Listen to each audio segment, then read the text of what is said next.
Working hard for something we don't care about is called stress. Working hard for something we love is called passion.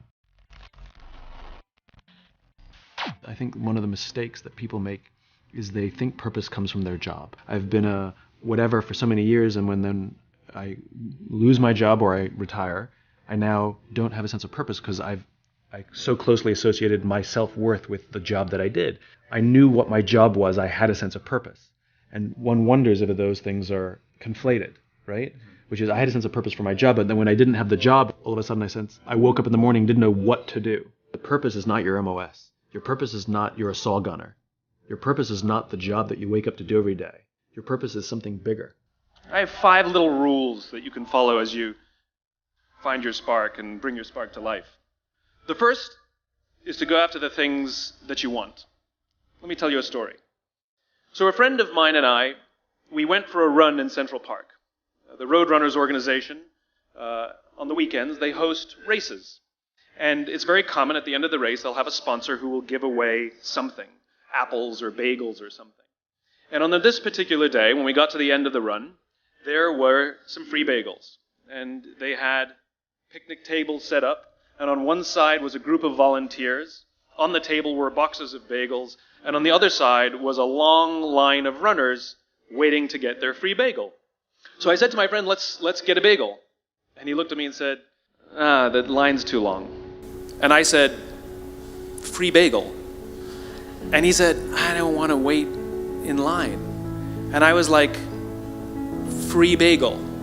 And he says, it's too long. And that's when I realized that there's 2 ways to see the world. Some people see the thing that they want, and some people see the thing that prevents them from getting the thing that they want. I could only see the bagels. He could only see the line. Because the rule is, you can go after whatever you want. You just cannot deny anyone else to go after whatever they want. You don't have to do it the way everybody else has done it. You can do it your way. You can break the rules. You just can't get in the way of somebody else getting what they want. Rule number 2. In the 18th century, there was something that spread across Europe and eventually made its way to America called puerperal fever, also known as the Black Death of childbed. Basically what was happening is women were giving birth and they would die within 48 hours after giving birth. This Black Death of childbirth was the ravage of Europe, and it got worse and worse and worse over the course of over a century. And these doctors and men of science wanted to study and try and find the reason for this Black Death of childbed, and so they got to work studying, and they would study the corpses of the women who had died. And in the morning they would conduct autopsies, and then in the afternoon they would go and deliver babies and finish their rounds. And it wasn't until somewhere in the mid-1800s that Oliver Wendell Holmes realized that all of these doctors who were conducting autopsies in the morning weren't washing their hands before they delivered babies in the afternoon. And he pointed it out and said, guys, you're the problem. And they ignored him and called him crazy for 30 years, until finally somebody realized that if they simply washed their hands, it would go away. And that's exactly what happened. When they started sterilizing their instruments and washing their hands, the Black Death of childbed disappeared. The lesson here is, sometimes you're the problem. Take accountability for your actions. You can take all the credit in the world for the things that you do right, as long as you also take responsibility for the things you do wrong. It must be a balanced equation. You don't get it one way and not the other. You get to take credit when you also take accountability. Lesson 3, take care of each other. The United States Navy SEALs are perhaps the most elite warriors in the world.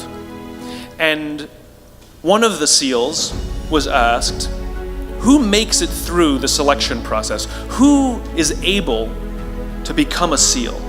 And his answer was, I can't tell you the kind of person that becomes a SEAL. I can't tell you the kind of person that makes it through BUD/S, but I can tell you the kind of people who don't become SEALs. He says the guys that show up with huge, bulging muscles covered in tattoos who want to prove to the world how tough they are, none of them make it through. He said the preening leaders who like to delegate all their responsibility and never do anything themselves, none of them make it through. He says some of the guys that make it through are skinny and scrawny. He said some of the guys that make it through, you will see them shivering out of fear. He says, however, all the guys that make it through, when they find themselves physically spent, emotionally spent, when they have nothing left to give physically or emotionally, somehow, some way, they are able to find the energy to dig down deep inside themselves, to find the energy to help the guy next to them. They become SEALs, he said.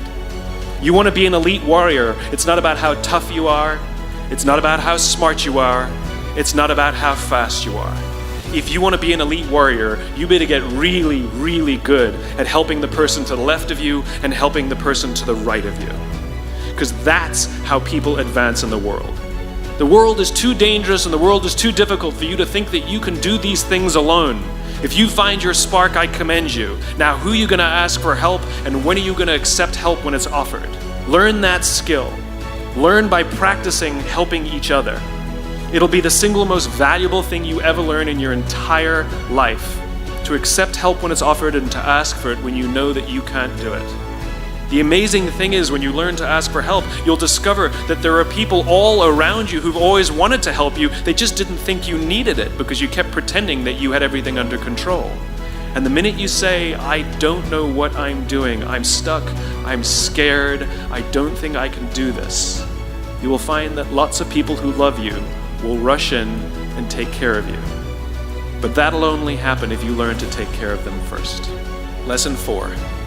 Nelson Mandela is a particularly special case study in the leadership world because he is universally regarded as a great leader. You can take other personalities, and depending on the nation you go to, we have different opinions about other personalities. But Nelson Mandela across the world is universally regarded as a great leader. And he was asked one day, how did you learn to be a great leader? And he responded that he would go with his father to tribal meetings. And he remembers two things when his father would meet with other elders. One, they would always sit in a circle. And two, his father was always the last to speak. You will be told your whole life that you need to learn to listen. I would say that you need to learn to be the last to speak. I see it in boardrooms every day of the week. Even people who consider themselves good leaders, who may actually be decent leaders, will walk into a room and say, here's the problem, here's what I think, but I'm interested in your opinion, let's go around the room. It's too late. The skill to hold your opinions to yourself until everyone has spoken does two things. One, it gives everybody else the feeling that they have been heard. It gives everyone else the ability to feel that they have contributed. And two, you get the benefit of hearing what everybody else has to think before you render your opinion. To keep your opinions to yourself. If you agree with somebody, don't nod yes. If you disagree with somebody, don't nod no. Simply sit there, take it all in, and the only thing you're allowed to do is ask questions so that you can understand what they mean and why they have the opinion that they have. You must understand from where they are speaking, why they have the opinion they have, not just what they are saying. Practice being the last to speak. One afternoon, I went to buy a cup of coffee, and there was a barista by the name of Noah who was serving me. Noah was fantastic. He was friendly and fun, and he was engaging with me, and I had so much fun buying a cup of coffee, I actually think I gave 100% tip, right? He was wonderful. So as is my nature, I asked Noah, do you like your job? And without skipping a beat, Noah says, I love my job. And so I followed up. I said, what is it that the Four Seasons is doing that would make you say to me, I love my job? And without skipping a beat, Noah said, throughout the day, managers will walk past me and ask me how I'm doing, if there's anything that I need to do my job better. He said, not just my manager, any manager. And then he said something magical. He says, I also work at Caesar's palace. And at Caesar's Palace, the managers are trying to make sure we're doing everything right. They catch us when we do things wrong. He says, when I go to work there, I like to keep my head under the radar and just get through the day so I can get my paycheck. He says, here at the Four Seasons, I feel I can be myself. So we in leadership are always criticizing the people. We're always saying, we got to get the right people on the bus. I've got to fill my team. I got to get the right people. But the reality is, it's not the people. It's the leadership. If we create the right environment, we will get people like Noah at the Four Seasons. If we create the wrong environment, we will get people like Noah at Caesar's Palace. There was a former Undersecretary of Defense who was invited to give a speech at a large conference, about 1,000 people. And he was standing on the stage with his cup of coffee and a styrofoam cup. And he took a sip of his coffee and he smiled and he looked down at the coffee. And then he went off script. And he said, last year I spoke at this exact same conference. Last year I was still the undersecretary. And when I spoke here last year, they flew me here business class. And when I arrived at the airport, there was somebody waiting for me to take me to my hotel. And they took me to my hotel and they had already checked me in and they just took me up to my room. And the next morning I came downstairs and there was someone waiting in the lobby to greet me, and they drove me to this here same venue and handed me a cup of coffee in a beautiful ceramic cup. He says, I'm no longer the undersecretary. I flew here coach. I took a taxi to my hotel and I checked myself in. When I came down the lobby this morning, I took another taxi to this venue. And when I asked someone, do you have any coffee? He pointed to the coffee machine in the corner and I poured myself a cup of coffee into this here styrofoam cup. He says the lesson is, the ceramic cup was never meant for me. It was meant for the position I held. I deserve a styrofoam cup. Remember this. As you gain fame, as you gain fortune, as you gain position and seniority, people will treat you better. They will hold doors open for you. They will get you a cup of tea and coffee without you even asking. None of that stuff is meant for you. That stuff is meant for the position you hold. It is meant for the level that you have achieved of leader or success or whatever you want to call it. But you will always deserve a styrofoam cup. Remember that lesson of humility and gratitude. You can accept all the free stuff. You can accept all the perks. Absolutely, you can enjoy them. But just be grateful for them and know that they're not for you. And so I keep meeting these wonderful, fantastic, idealistic, hardworking, smart kids. They've just graduated school. They're in their entry-level job. I sit down with them and I go, how's it going? They go, I think I'm going to quit. I'm like, why? They're like, I'm not making an impact. I'm like, you've been here 8 months. It's as if they're standing at the foot of a mountain and they have this abstract concept called impact that they want to have in the world, which is the summit. What they don't see is the mountain. I don't care if you go up the mountain quickly or slowly, but there's still a mountain. And so what this young generation needs to learn is patience.